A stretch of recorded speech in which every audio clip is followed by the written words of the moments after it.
never seen anything like this in all my life. What in the world does this place conceal? You have a troubled look on your face. What happened? I can't take it. I think that he might have seen you. Fate has not granted you the right to enter this place. The greatest should never live to remember their fall. Let's get it on!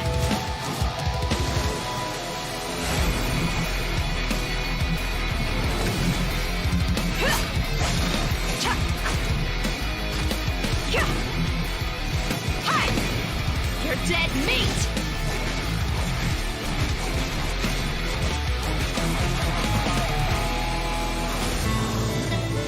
I'll make every effort to navigate us safely and report intel on the enemy.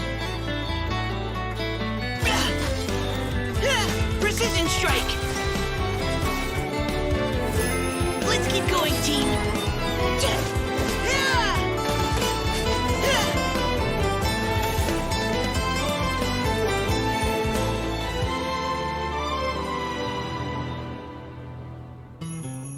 That's Klee, right? Why is this humble windmill such a great view? I mean, it's understandable. It must have been a long time since you last came to Mondstadt. Because it is the true Great Vayu Viastra? That's it.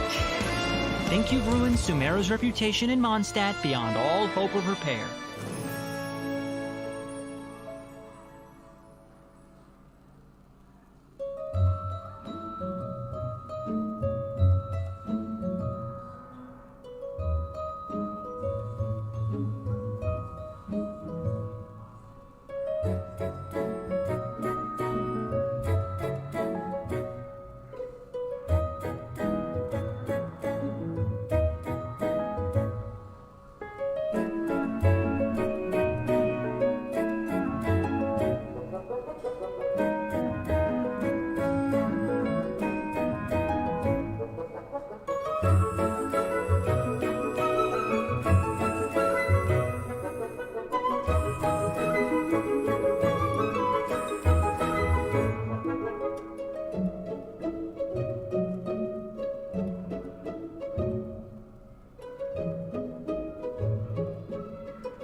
It was good, travelers. Welcome to the Genshin Impact version 3.5 special program.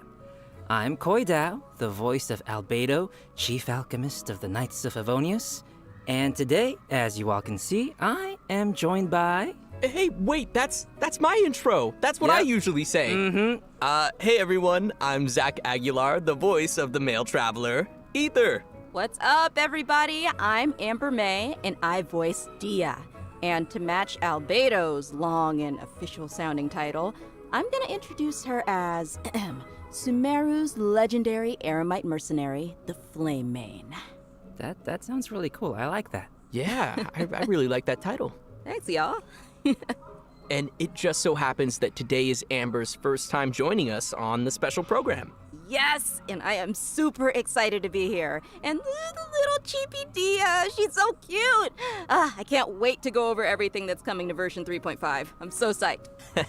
Totally, and I know all our travelers out there are also super excited, so why don't we kick things off by starting with our first new playable character for version 3.5, Dia. Woo! Starting with Dia. Let's go! Yeah. Okay, so it's taken a while, but she is finally here. That's right.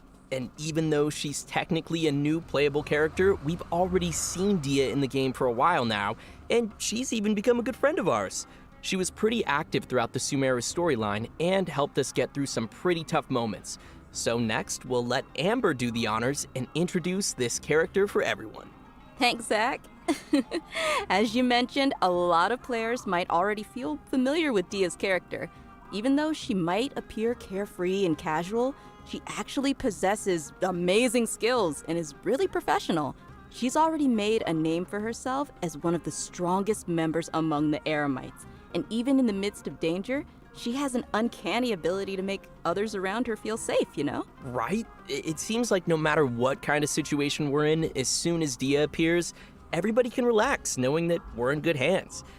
Is that what Dunyarzad feels like having her around? I mean, I wouldn't mind hanging out with Dia all the time.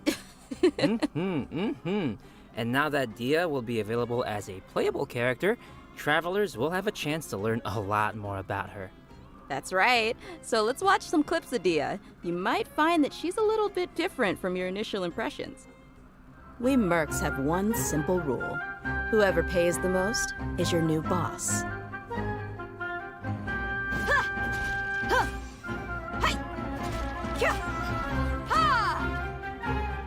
Let's get it on! Hi! You asked for it!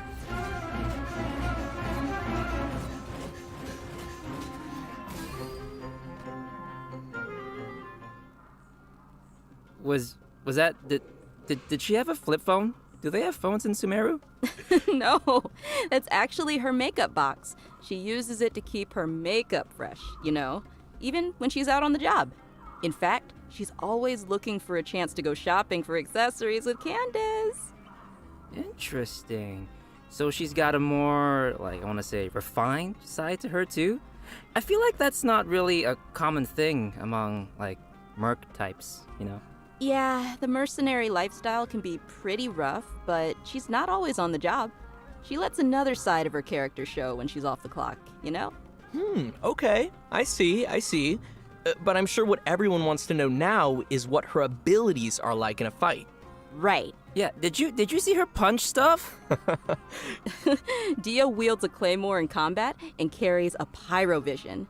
She uses fiery attacks to leave enemies smoldering in her wake. Literally smoldering.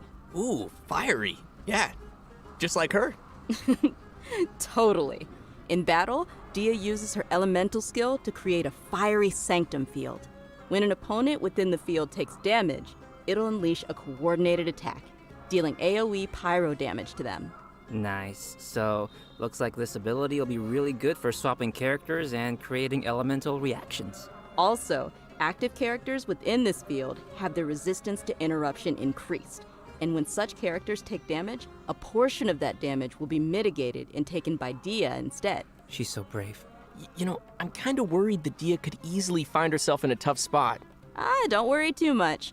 There's a limit to the amount of damage that Dia can take for her teammates. Besides, when her own HP is low, she can also rely on her own passive talent to recover HP. Awesome. Sounds like Dia's pretty tough. And she has boundaries, which is healthy. Well, she is kind of a legendary mercenary. I think that comes with the job. All right, let's move on to her burst. When Dia unleashes her elemental burst, she casts her claymore aside and enters the blazing lioness state. Rawr! Epic. While in this state, Dia will use her fists to unleash quick attacks on her opponents, dealing considerable pyro damage. When the skill's duration ends, she will finish it with a stylish flying kick. Ha! Nice. Yeah, nice, right? And last but not least, she has an exploration talent. During the day, which is from 6 a.m. to 6 p.m., the movement speed of party members is increased. Yeah, no, that makes sense, lore-wise, you know, since she's one of the strongest mercenary from the desert. I guess keeping the pace up even under the scorching sun is just another day on the job for her. Totally. Everyone might be familiar with her strong and bold character, but her closer friends know that after she's had a few rounds, she'll start to get into some more emotional topics. In her story quest, Manticora chapter, the Traveler and Dia work to solve some trouble Dia's mercenary group is facing. In the process, we'll learn more about Dia's backstory and uncover some things that have been buried in the past. Oh, another familiar face, Dunyarzad, will also be making an appearance in the quest. So, be sure to look forward to that. Oh, heck yeah. So when will Dia be available in the game? Good question. Okay, so event wishes for version 3.5. In the early part of the new version, both Dia and Sino will be available with their own event wishes. Oh, and as a reminder to our travelers out there, Dia will not be an event-exclusive character. After the version 3.6 update, which, to be clear, is the one after this upcoming 3.5 update, she will become available in the standard wish. And as for weapons, the 5-star Claymore, Beacon of the Reed Sea, will be available in the version 3.5 weapon event wish. Ooh. I know. And Faruzan's very own Hangout quest will also be added in version 3.5. So if travelers are interested in getting to know more about one of Sumeru's oldest researchers, then you definitely won't want to miss this. In the Hangout, travelers will not only be able to see more about the differences between the academia's various schools of thought, but you'll also get to know more about Faruzan's personality and background. She is such an interesting character, so I'm sure her hangout will be equally entertaining. Be sure to check it out. Oh, I will. In version 3.5, travelers can also expect an all-new Archon quest titled Kari Bear, which will continue our story as we search for our sibling. In this quest, travelers will not only meet Kaya and Sumeru, but will also be joined once again by our mysterious friend, Dainsliff. Ooh, yes. If I remember correctly, Kaya is also a descendant of Conria. I don't know, I'm just curious what'll happen if, those two meet or something. Ooh, you're right. That'll be interesting. Also, what was it? Kari Bear? Kari Bear? Isn't that, sounds like the name of a sandwich. Actually, Kari Bear happens to be the name of a very important role in this storyline, okay. And a lot of events in the story will be unfolding around this character. As travelers progress through the story, we'll learn more about Conria and the Abyss, we'll uncover more about what happened in the past, and even learn some secrets behind the founding of the Abyss Order. Also, travelers will find themselves facing a powerful new Abyss Herald as well as a new Black Serpent Knight. So be careful, Koi. Why is everything gotta sound so scary? Why can't he be the Black Serpent friend? I don't know, it just feels like every time Conria crops up in the story, we learn a little bit more about the world of Teyvat. Huh. So what else can you tell us, Zach? I can't say much more about the story. You're just gonna have to play through it yourself, Koi. Well, maybe just you can play through it. Maybe you can just, whisper it in my ear, my little chibi ear right here. Yeah, I could, but I'm not gonna. Okay, fine. Looks like we have a lot of story content to look forward to in the new version. Oh, wait a minute. Wait. Aren't we forgetting something or someone? Oh, nope, I didn't forget. We have a second playable character landing in version 3.5, and he's actually from Mondstadt. Yes, Mondstadt! Okay, you guys ready? 'Cause we finally made it to Mika. Woohoo! I'm not sure if everyone remembers this young member rising through the ranks of the Knights of Avonius, but we have seen him before. Yeah, I remember he was the one who read the Grandmaster's letter during Vine Lacefest. Aw, he kind of looks like a little prince. Kind of cute. Yeah, he does have that kind of vibe. And since he's from Mondstadt, I think we can let Koi introduce this one. It would be my pleasure. Mika is currently the Knight's most active cartographer and plays an important role in Eula's reconnaissance company. Even though he lacks social skills like Zack and doesn't appear to be particularly strong, Mika is meticulous in his work and maintains a good working relationship with his colleagues. He's also capable of fully understanding his leader's commands, which is pretty useful. Yeah. And his leader is Eula, right? That is correct. The interesting thing is that he's able to understand Eula despite her awkward way of speaking, and will even assist her with communicating with other units. Whoa, respect. Indeed. Over time, Mika has gradually become a very reliable member who could handle a variety of tasks and errands. But why am I telling you when we could just, watch a quick trailer and see what else we can learn about Mika? Yeah, let's watch the trailer. Woohoo! Trailer time! Verifying our current position, measuring distance to target area. All right, I've recorded the terrain conditions.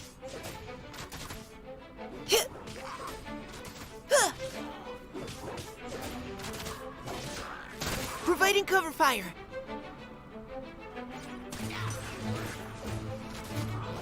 Leave the wounded to me.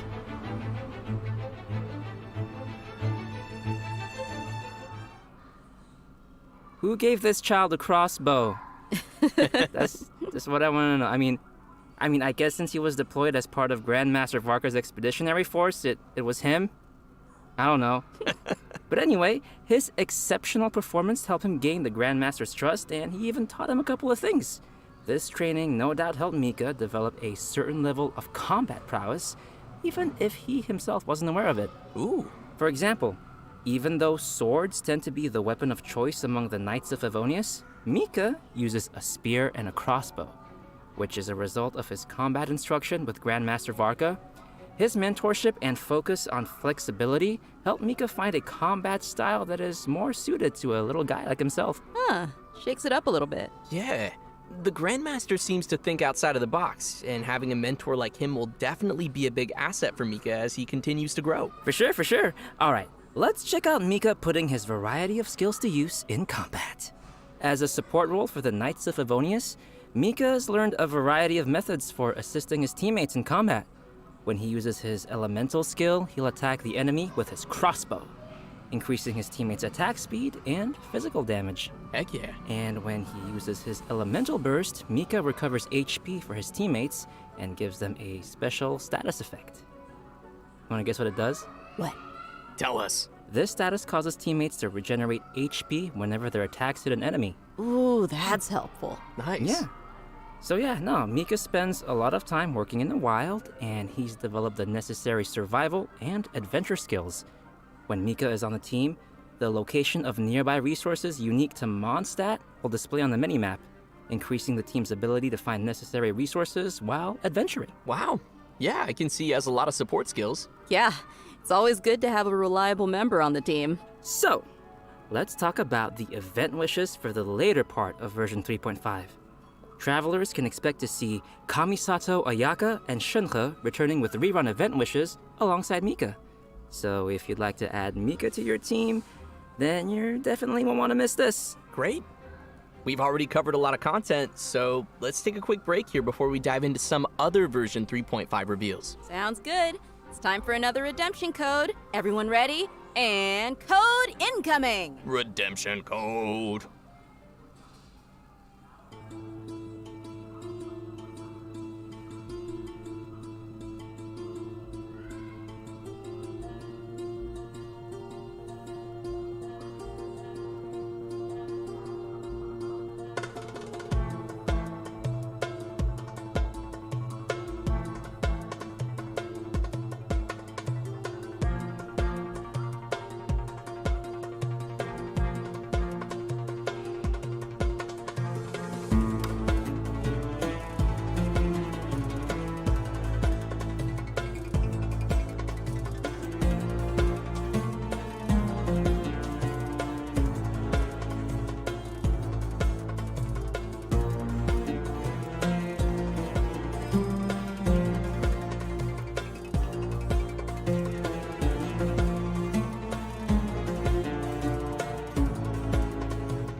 Welcome back, everyone!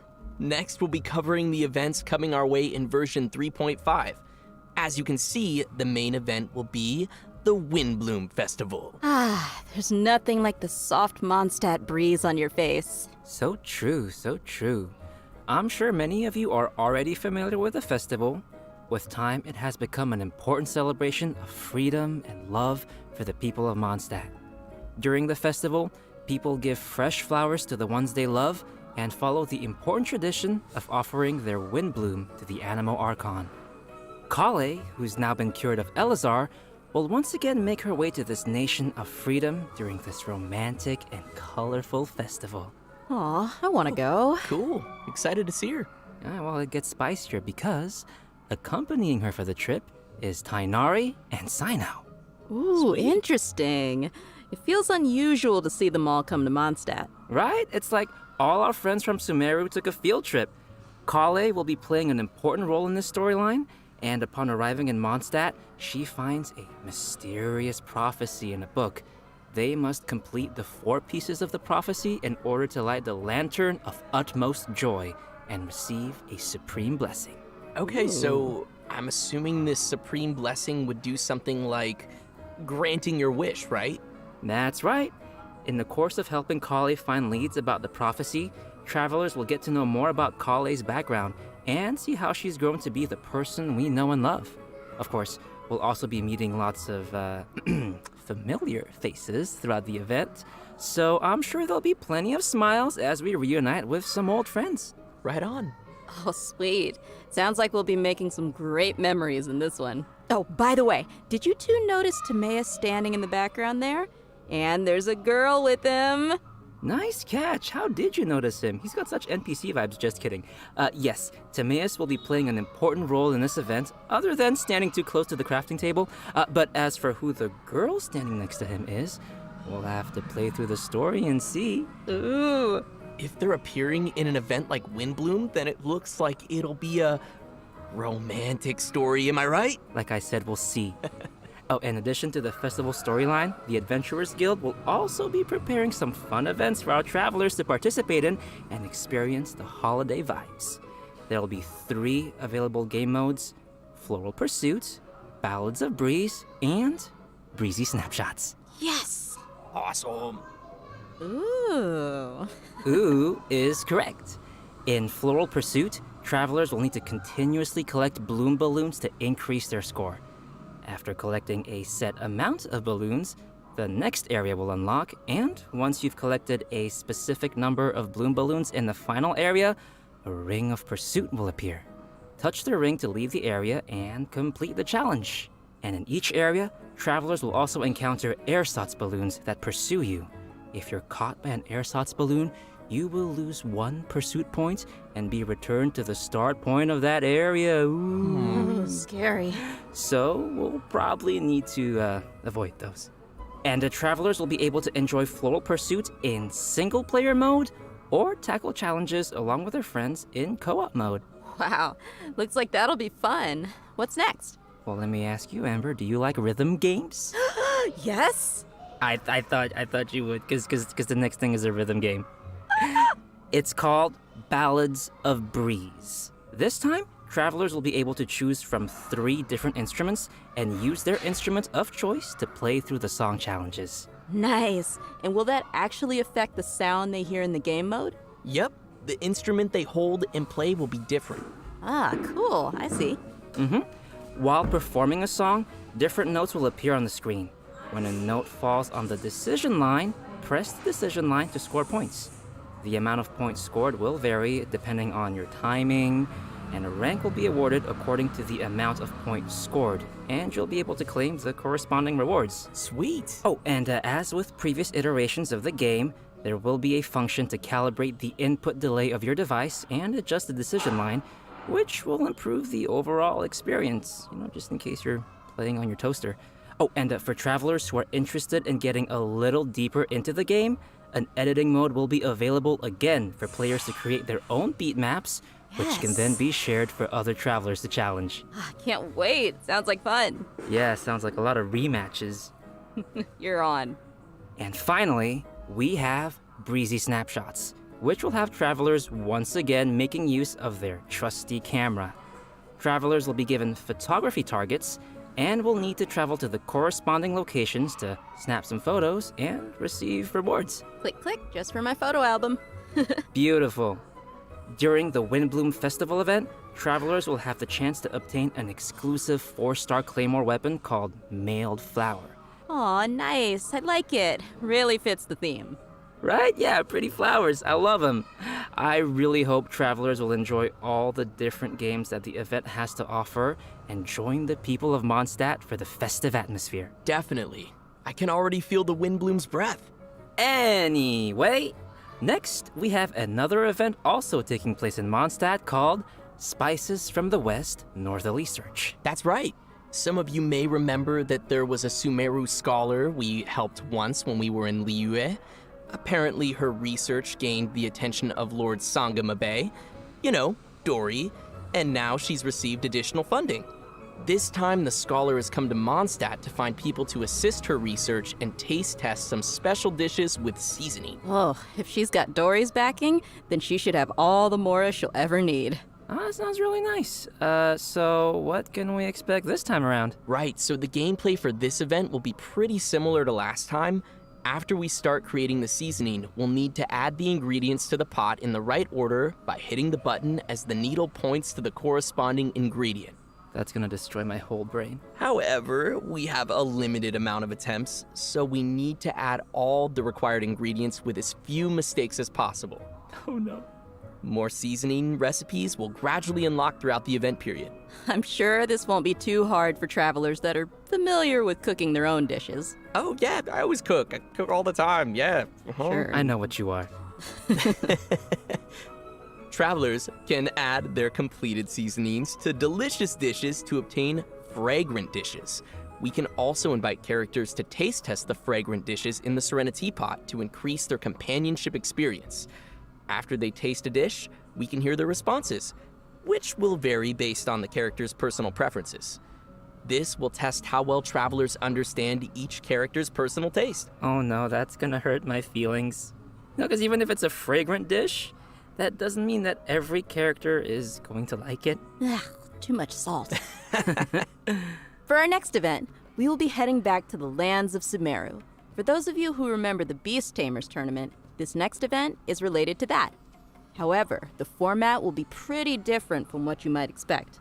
Because the Wisdom Orb is still in its stages of theoretical research, it might be a while before our next competition.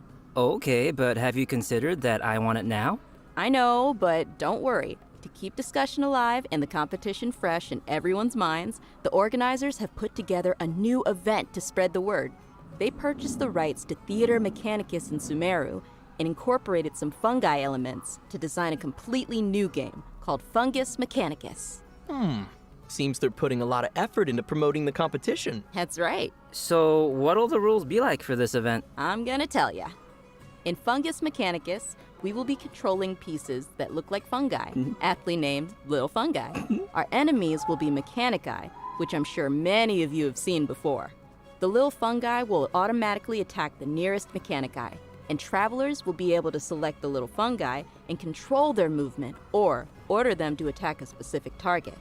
During the challenge, we'll need to command our fungi and defeat all the mechanici to clear the stage and receive rewards.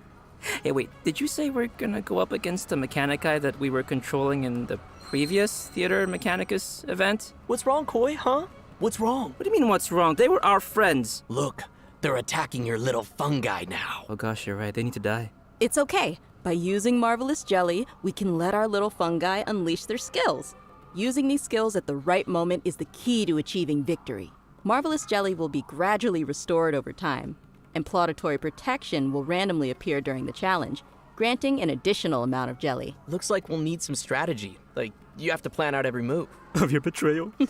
Some familiar friends from the Beast Tamers tournament will be making an appearance too. Oh, do you guys remember Bongo Head and Twirly Whirly? Yeah. Travelers can feed their fungi Marvelous Jelly to interact with them too. Ooh. In addition to these events in Mondstadt and Sumeru, the upcoming version will also include the Vibro Crystal Verification Challenge event. An engineer from Fontaine has arrived at the outskirts of the chasm to study the harmonic motion between gems known as vibro crystals and collect data in an effort to clear the name of his colleague. Interesting. So he's helping out a colleague. What happened? Well, apparently, after completing his vibro crystal research, Patrice returned to his home nation, but came under suspicion for faking his research data. Uh-oh. Yeah, so now he's found someone to come to the chasm in his place and verify his findings. Ooh. Sounds like it isn't easy being an engineer in Fontaine. That's why I stick to beating up bad guys. Nice. Yeah, from the sound of it, we're still gonna have to fight here, too. In this event, travelers can connect transmitter and receiver crystals and attempt to produce various effects that will allow you to defeat your foes with ease. Score points during the challenge, and you will be awarded medals based on the score, and receive the corresponding rewards. Whoa, okay. So there's a lot going on here with the crystals and effects. Can you give us more details? Sure thing. I know it might sound a little complicated at first, but honestly, it's not too tough once you get the hang of it. The various effects are basically buff effects that we can receive during the challenge, and these effects are triggered by combining transmitter and receiver crystals. Transmitter crystals are the conditions for triggering the buff effect, And receiver crystals are the buff effect that occurs once those conditions are met. Oh, okay. I think I got it. Yep. And to conduct the experiments, travelers will need to assemble 2 teams of characters, as well as the corresponding vibrocrystal harmonic schema. Travelers will then carry out 2 rounds of combat, and for our newer players out there, there's no need to worry. The event will also provide trial characters to assist everyone in completing the challenge. Oh, Ooh. nice. It looks like this event will also be awarding different tiers of medals. In that case, I'll aim for... The highest tier? The garbage can? No. Just aiming for participation rewards. Yeah. I like my suggestion. Anyway, Amber, what else is there? In addition to the events we've already mentioned, version 3.5 will also be featuring the classic Leyline Overflow event, which will give travelers the chance to stock up on character experience books and more. I'm sure many of our viewers are pretty familiar with this event. It's super helpful for those who are looking to level up your characters, so be sure not to miss it. All right, switching gears. In version 3.5, a limited time heated battle mode will be available in Genius Invocation TCG, which will feature some special rules. Nice. So, what are we looking at here? Basically, this mode will be all about reducing the cost of elemental dice. So, the number of elemental dice required to play the first card from your hand every round will be reduced by 2. Also, the number of elemental dice required to use the first character skill each round will be reduced by 1. Okay. Yeah, from the sound of it, the pace of the game will be much faster. Yeah, I like it. I hope all our Genius Invocation fans will enjoy it. Last but not least, we have a system-related update. I think you'll like this one.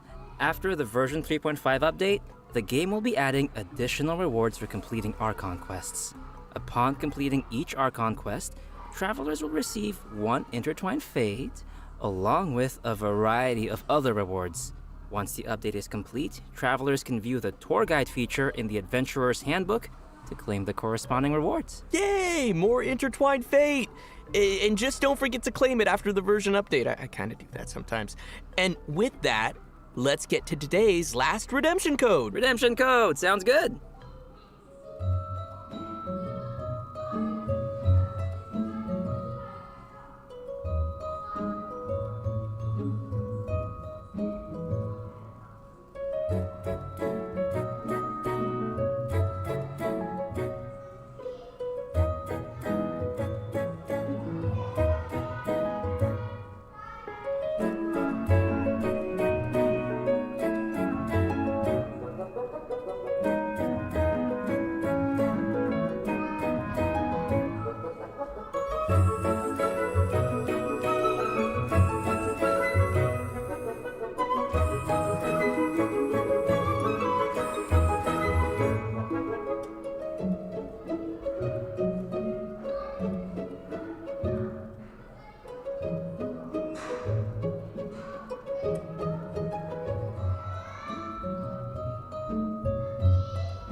I can't believe how fast that went. Like, we're already at the end of today's program.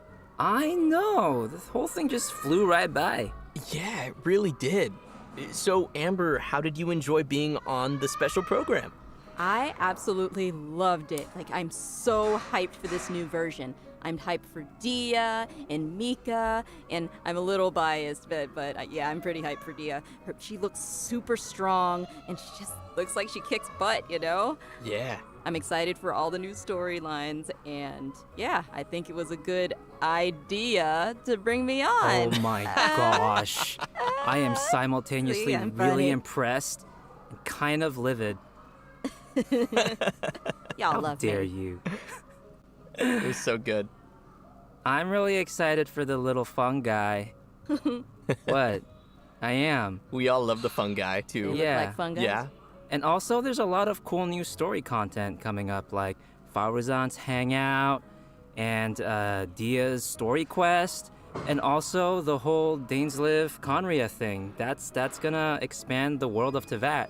That's I'm pretty right. excited for all that stuff. What about Yeah. Windbloom? Oh yeah, no, I'm super excited for all the Windbloom events, and Dia and Mika, of course. I know the rhythm game is coming back, so that'll be super fun, even though I am horrible at it. Oh, that's okay. I'll teach you. Okay, good. Yeah, no, I need some help. But I love rhythm games. I'm just not great at them. But yeah, no, it was awesome to have you both here on the special program, and I hope everyone will enjoy all the new content coming our way in version 3.5. See you all in game. Bye, guys. Bye, everyone.